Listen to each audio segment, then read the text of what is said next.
хөдөлгөөнд одоо онцлогоо хэмжлэгийн системүүд боловсрол муу ялгаагүй.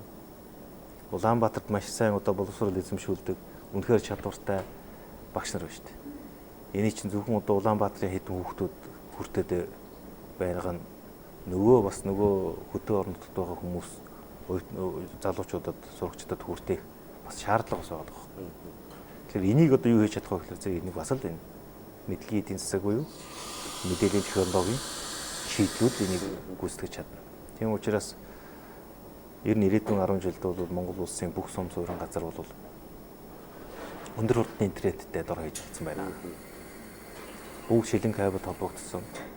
Бүгд өндөр хурдны интернеттэй. За интернетэд тулгуурласан үр ашгийг хүртэх тийм асуудлыг бид нар хийж байгаа. Түрүү бид ивэдэр хэлжсэн.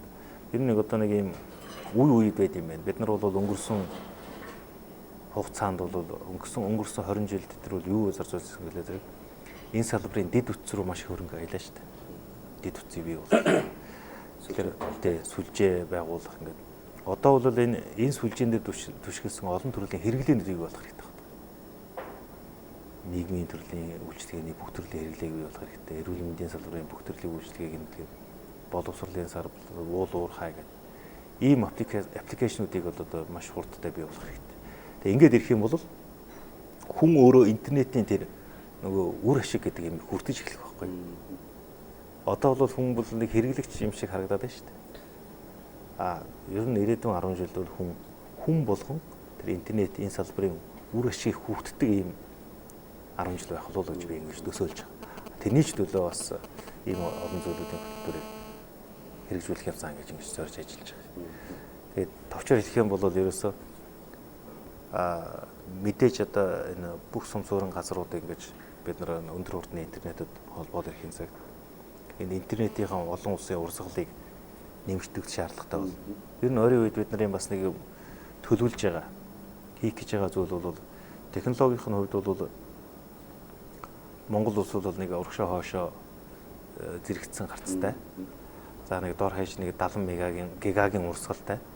Энэ интернетийн бас их сонин үзүүлэлтэд жийдэг шүү дээ. 2004 оны сүүлч ихэд Монгол улс хиймэл дагуулаас интернетийн гарцтай байлаа зөвхөн. Тэгээд 74 мега авч лээ. Монгол улс бүтнээрээ 74 мега авчлаа шүү дээ. Өнөөдөр бол 13 гига авсан байна шүү дээ. Интернетийн урсгалын хэмжээ. Бидний ойрын үед одоо төлөвлөж байгаа бид нар бол 70 гига болгоно гэж төлөвлөж байгаа. Тэн дээр бол хоёр зүйлийг үндэслэж байгаа. Нэгд бол ер нь ингээд аймаг болгон руу бид нар 1 гигагийн урсгал гаргах юм. Хоёр дахь нь бол ерөөсөө энэ Аз Европыг холбоосон транзитийн өргөн зурвсын үйлдвэрлэл явуулах болцоотой юм том турбаг нээж ирэх гэж. Тэгээ ингээд ирэхин цагт бол энэ интернетийн асар хурдтай уялдаад өөрөөр хэлбэл иргэн бүр хүн бүр бас тэрний үр ашиг хүртэх юм боломжуулыг одоо нэмэх гээд байгаа зорилготой юм байна. Одоо холбоо байгуулагдсан одоо ингээд харахад энэ салбар маань 90 жил болсон. Энэ байгууллагынхаа энэ салбарынхаа бодлогыг барьж байгаа танай хамт олон танд ажлын амжилт хүсье. Танд танай гэр бүл тус эрүүлэнхийг нийт үзэгч телевизийн хамт олон нэр хүмүүс танд хүсье. За баярлалаа. Энэ танай телевиз бас бидний ажлыг хийсэн зүйлүүдийг бас олон түмэнд хүргэх бас нэг хийх гэж байгаа зүйлүүдээ бас олон түмэнтэй хуваалцах ийм боломжуудыг бас олгосон дэх баярлалаа гэж хэлмээр байна. Тэгээд дээрэс нь ер нь энэ мэдээлэл технологийн салбарыг хөгжүүлэхэд хувь хүмүүс энэ зөвхөн салбарын төдийгүй олон одоо хувийн хвшлийн төрийн бас байгууллагын төрийн ингээд маш олон хүмүүс оролцдог.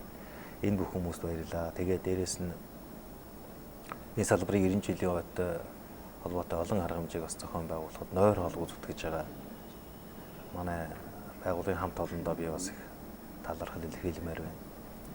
Тэгээ энэ салбарын одоо томоохон ажлын хэсэг бид нар байгуулж байсан.